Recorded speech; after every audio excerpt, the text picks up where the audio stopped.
Hey everyone, welcome back to Insane Job Jams. My name is Daniel, and for the past 6 years, I've been working as an emergency hotline operator. Most days are routine. Lost pets, noise complaints, sometimes medical calls. Stressful, yes, but nothing I hadn't handled before. But one night, during a late shift, I took a call that started like any other, and ended with me realizing just how close someone came to losing their life, and how my voice, just my words, made the difference between life and death. It was just after 10 p.m. The phones had been quiet for a while when the line lit up.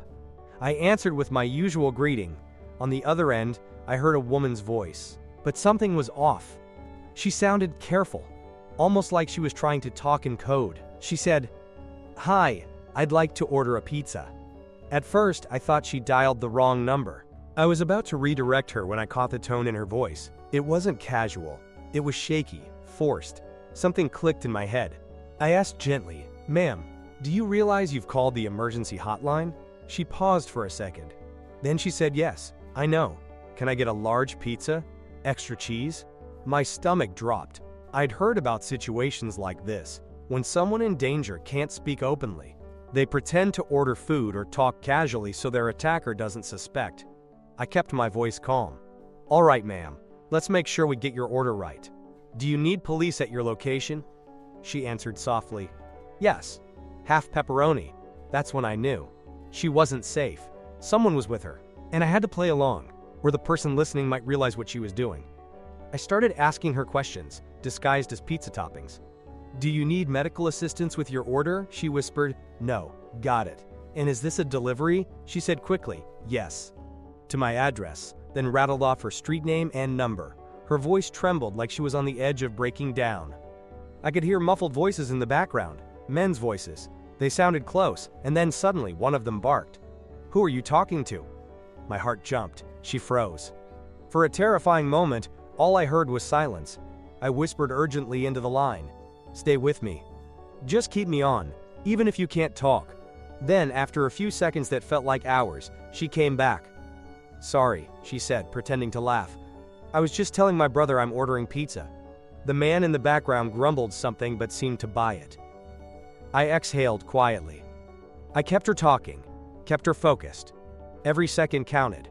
Meanwhile, with one hand, I was typing furiously into the system, flagging the call as an active home invasion, dispatching police units to her address. The problem was, the nearest unit was 12 minutes away. 12 minutes, when every second felt like a blade over her throat. I kept her calm, asking about her order, size, toppings, delivery instructions. But then, I heard footsteps, louder, closer. The men were moving around the house. She whispered so faintly I almost missed it. "They have a knife." I felt a chill crawl down my spine. Then the line crackled. My worst nightmare. Her phone battery was dying. The signal cut in and out. I could hear the men shouting now, angry, suspicious. And then, silence, dead silence.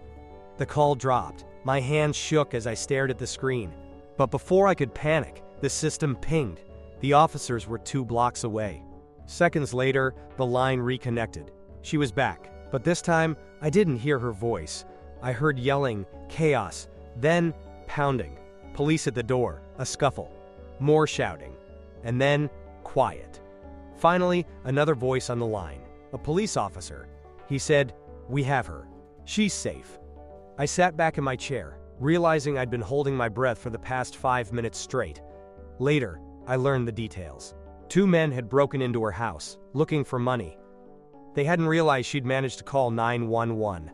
If she hadn't been clever enough to disguise her call, if I hadn't picked up on it, it could have ended tragically. Instead, she walked away, shaken, but alive. And those men walked away in handcuffs. That night changed how I looked at my job. Most people think being a call operator is about answering phones. But it's not. It's about listening, really listening. Because sometimes, a call isn't what it seems. Sometimes, a life hangs on whether you can hear the fear behind someone's words. I don't see myself as a hero, I just did my job. But I'll never forget the sound of her voice when she realized she was safe. That's the kind of sound that stays with you forever. So yeah, That's the story of how one call, one conversation, saved a life. Thanks for listening to Insane Job Jams. If you want to hear more unbelievable stories from the front lines of work, stories about real people facing impossible moments, make sure to like, subscribe, and share, because you never know whose story might inspire you next.